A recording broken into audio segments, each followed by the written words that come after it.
Hindi ako mapanatag na simula nung Lunes, ang ipinapakita natin ay para bang walang nangyari. Na para bang hindi nabastos ang ating institusyon, ang ating mga empleyado, at ang mga Pilipino. We're just looking at it from different sides of the political lens. And many of your statements today, Senator Risa, many of us, if not all, agree. But we all won't agree that parang walang nangyari. I don't know where that came from.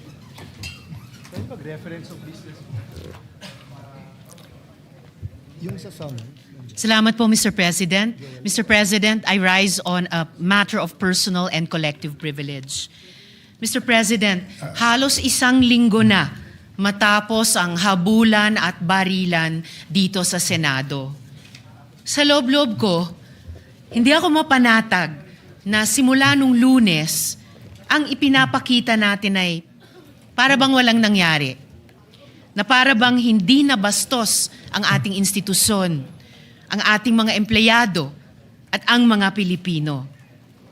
Hindi maliit na bagay ang nangyari dito.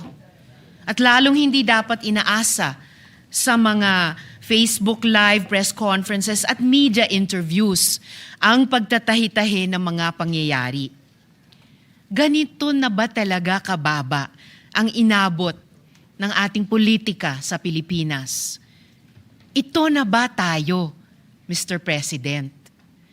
Tuluyan na bang nilihis ng politika ang ating mga pamantayan sa pakikipagkapwa? The situation stooped so low that here, in and around these same august halls, may pwedeng magkasa ng barel sa harap ng mga sibilyan. Dear colleagues, kahit kailan, hindi yan nangyari sa Pilipinas. Kahit panahon ng kudeta, not even during the darkest days of martial law, did gunfire erupt within our halls. So, whether we stand in the minority or in the majority, the Senate, as an institution, has sustained a profound injury to its dignity, credibility, and moral authority before the Filipino people. And this frustrates me every day since Wednesday, including in the context of initial findings from the investigation conducted by the Department of Justice, the Department of the Interior and Local Government, and the Philippine National Police, beginning to reveal various points. Patuloy pa rin ang investigasyon, Mr. President, at dapat lang. But still, this needs to be said. Kapag may nagpaputok ng barel, right here in the people's house, kapag naghasik ka ng takot sa mga empleyado, sa media, sa security personnel, at sa mga sibilyan, kapag may natroma dahil sa karahasan at umuuwing nanginginig at hindi mapakali sa sariling bahay, lampas na ito sa isyu ng pamumulitika.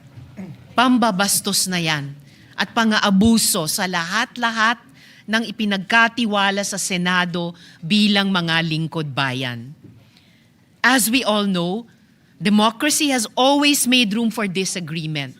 But, dear colleagues, hindi na ito political disagreement. Hindi na ito issue ng kampihan.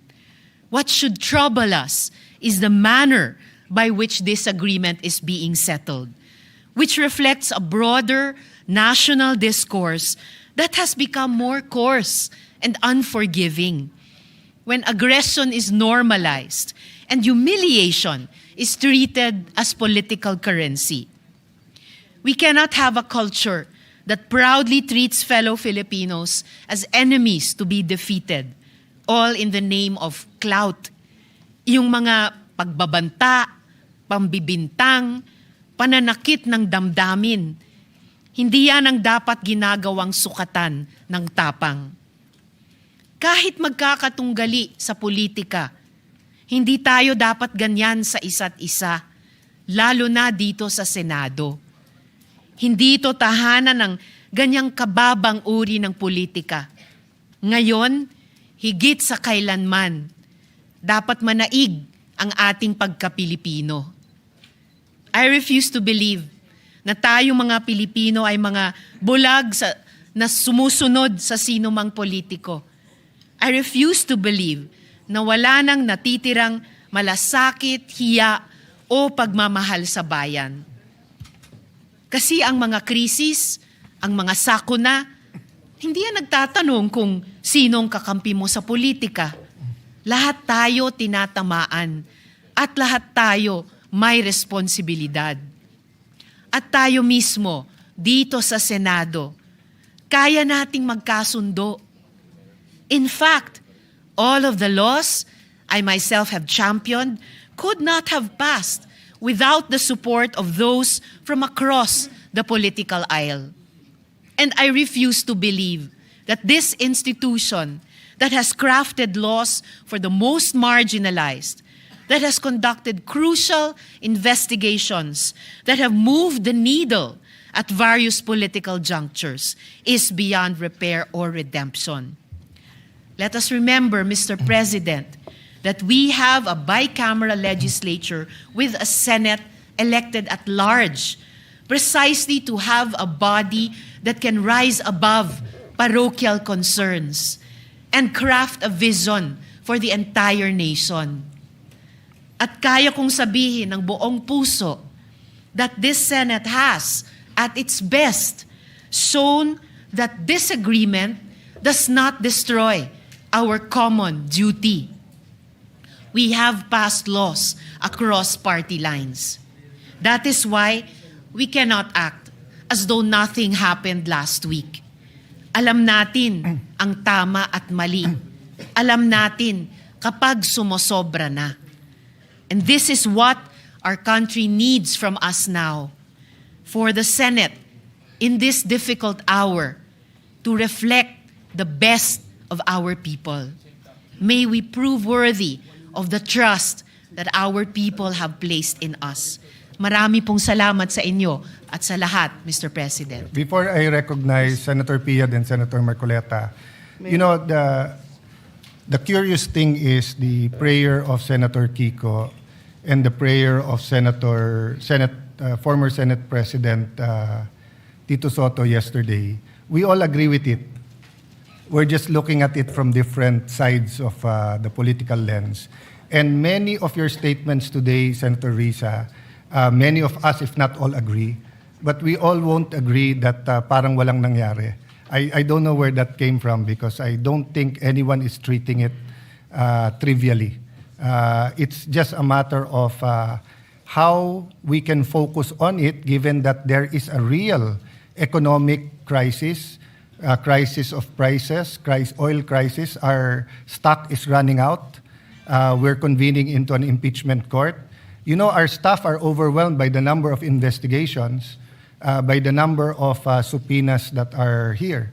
They're asking us to produce so many things while we're also doing our own. So while we will agree with you and let's discuss later on which committee, I do not think anyone is acting as if parang walang nangyari. Senator Pia or Senator Marcoleta? Thank you, Mr. President. Mr. President, may I ask if Senator Risa would yield to a few questions? Can we take a minute suspension?